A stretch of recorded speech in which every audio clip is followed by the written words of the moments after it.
Students, मैं अंकुश गुप्ता बेटा आपका हार्दिक स्वागत करता हूं। तो बेटा अब ये +1 कंसेप्ट जो चल रहा था हमारा बीएसटी का बिजनेस का, वो हमने अभी तक पढ़ा था मेमोरेंडम ऑफ एसोसिएशन। हमने मेमोरेंडम ऑफ एसोसिएशन बहुत अच्छे से पढ़ लिया था। MOA मेमोरेंडम ऑफ एसोसिएशन हमने बहुत अच्छे से पढ़ लिया था कि MOA होता क्या है। कि बेटा ये एक वो डॉक्यूमेंट होता है जिसके अंदर कंपनी के सारे रूल्स रेगुलेशन लिखे होते हैं, और ये एक इंपॉर्टेंट डॉक्यूमेंट भी कह सकते हैं हम इसे, या फिर फंडामेंटल डॉक्यूमेंट भी कह सकते हैं हम, या फिर हम इसे अनअल्टरेबल यानी कि अनचेंजेबल हम डॉक्यूमेंट भी कह सकते हैं।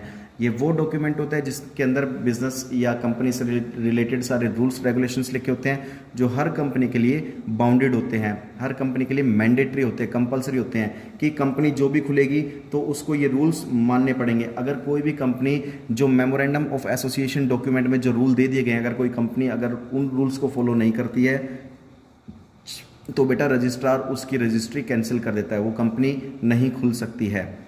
और आर्टिकल ऑफ एसोसिएशन क्या होता है बेटा? सेम मेमोरेंडम ऑफ एसोसिएशन की सेम डेफिनेशन इसमें लिख देना, और बस आर्टिकल में ये बताना है कि भाई जो रूल मेमोरेंडम ऑफ एसोसिएशन में दे दिए गए हैं उनको फॉलो कैसे करना है, how to be follow of these rules which are mention in memorandum of association.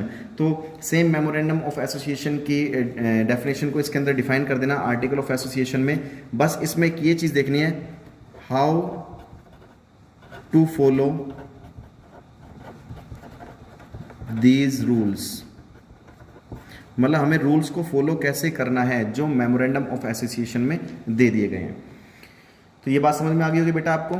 चलिए नेक्स्ट कंसेप्ट आता है कि सब्जेक्ट मैटर या फिर contents of MAOA। Article of association के कुछ सब्जेक्ट मैटर होते हैं, कुछ कंटेंट्स होते हैं, वो क्या क्या है। सबसे पहला, आप बहुत सारे होते हैं बेटा, आप कुछ भी लिख सकते हैं। सबसे पहले आपको जो मैं बता देता हूं, इसके अंदर डिसाइड किया जाता है भाई division of various types of shares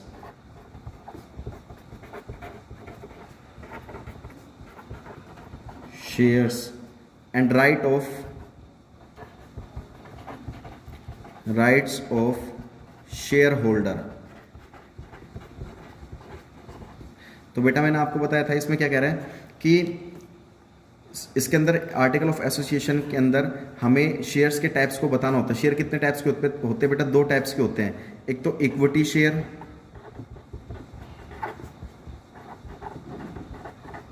और एक होता है बेटा प्रेफरेंस शेयर।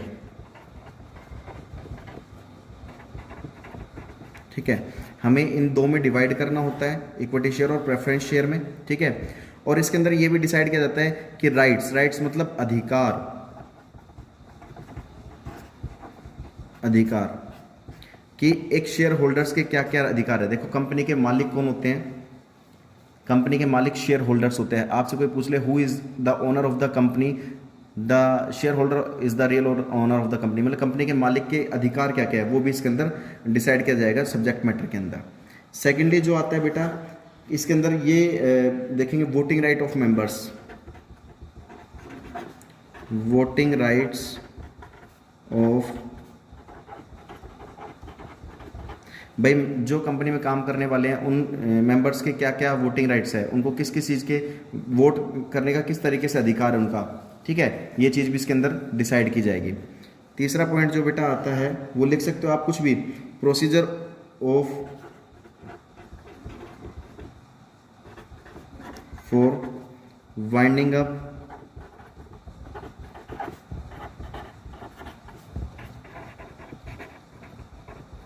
कंपनी, यानी कि वाइंडिंग अप का मतलब क्या होता है? किसी कंपनी का बंद हो जाना, कि कंपनी किस सिचुएशन में किस सिचुएशन में कंपनी बंद हो सकती है, वो भी हमें आर्टिकल ऑफ एसोसिएशन में मेंशन करना होता है, भाई किस किस सिचुएशन में कंपनी को बंद किया जा सकता है। ठीक है, नेक्स्ट आता है बेटा fourth, power of taking loans and it's limit.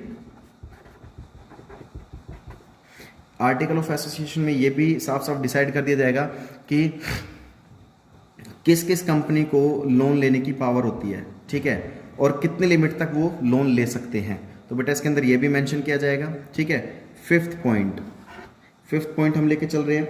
Fifth point में हम ये लिखते हैं बेटा, पेमेंट ऑफ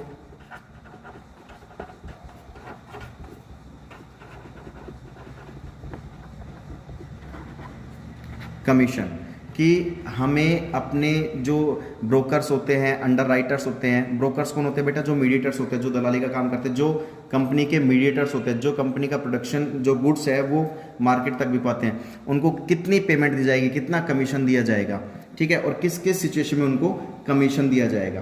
तो ये सारी चीज़ इसके अंदर डिसाइड कर दी जाती है, ठीक है। नेक्स्ट जैसे और लिख देते हैं भाई हम कि powers of the board of directors, 6 लिख देते हैं, पावर्स ऑफ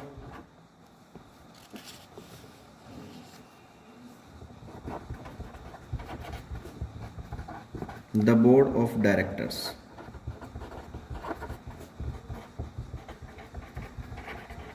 तो बेटा इसके अंदर ये भी डिसाइड किया जाएगा, जो डायरेक्टर्स हैं हमारी कंपनी के, जो बोर्ड ऑफ डायरेक्टर्स होते हैं, सबसे बड़े बेटा बोर्ड ऑफ डायरेक्टर्स ही होते हैं, तो उनकी क्या क्या पावर्स है, उनकी क्या क्या ड्यूटीज़ हैं, उनकी क्या क्या भाई राइट्स हैं उनके, ठीक है। तो कहने का मतलब क्या है कि यहाँ पर कि उन जो डायरेक्टर्स हैं उनकी क्या क्या राइट्स है, ड्यूटीज़ है, ठीक है। तो कहने का मतलब ये क्या है कि आपको मतलब ये सब चीज़ इस मेमोरेंडम ऑफ एसोसिएशन में जो भी कोई कंपनी खुलती है उनको बताना होता है, ठीक है। नेक्स्ट जैसे हम और लिख देते हैं भाई, जैसे डिक्लेरेशन ऑफ डिविडेंड्स। तो डिविडेंड्स के बारे में भी डिक्लेयर करना होता है कि भाई एक कंपनी, डिविडेंड किसको दिया जाता है बेटा, शेयर होल्डर्स को।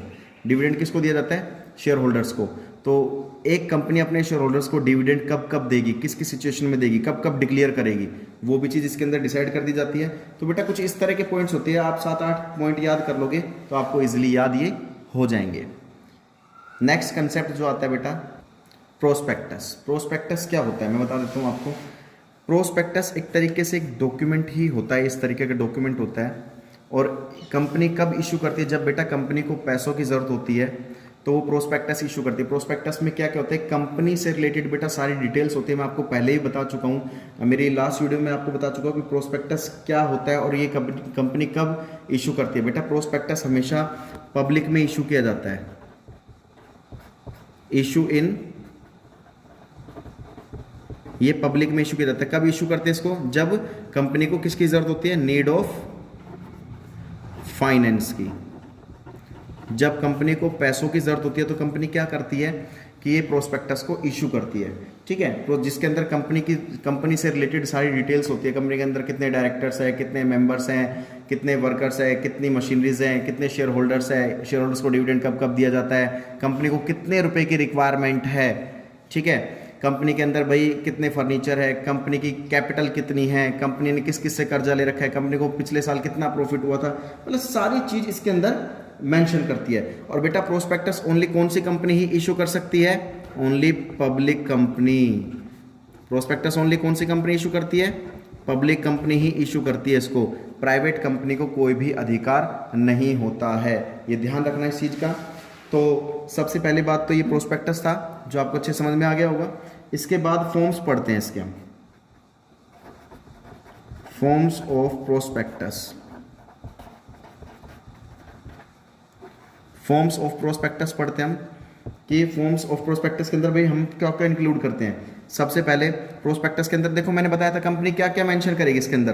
कंपनी भाई अपनी कैपिटल मेंशन करेगी, भाई हमारी प्रोस्पेक्टस की इशू किया जाता है जब कंपनी को किसकी जरूरत होती है, पैसों की जरूरत होती है, तो वो किस में इशू करती है, पब्लिक में इशू करती है। एक ये पैम्पलेट्स टाइप का होता है, अखबारों में नहीं आते कई बार पैम्पलेट्स, जिसके अंदर भाई जैसे स्कूल के पैम्पलेट्स कई बार दिखाई देते हैं, मॉल्स के पैम्पलेट्स, तो क्या होता है पब्लिक में इशू करते हैं ताकि पब्लिक से हमें पैसा मिल सके।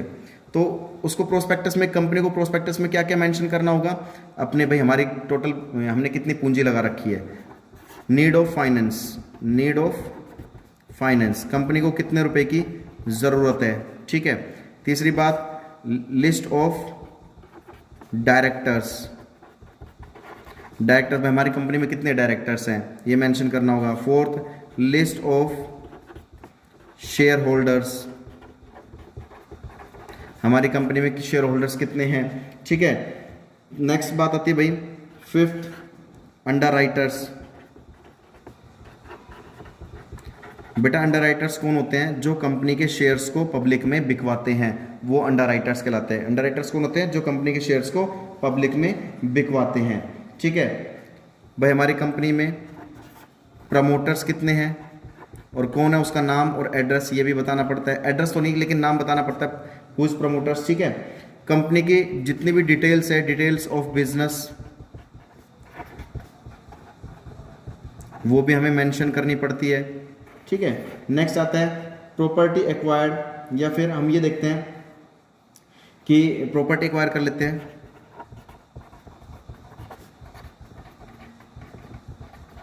कि हमने प्रॉपर्टी किस किस से एक्वायर कर रखी है।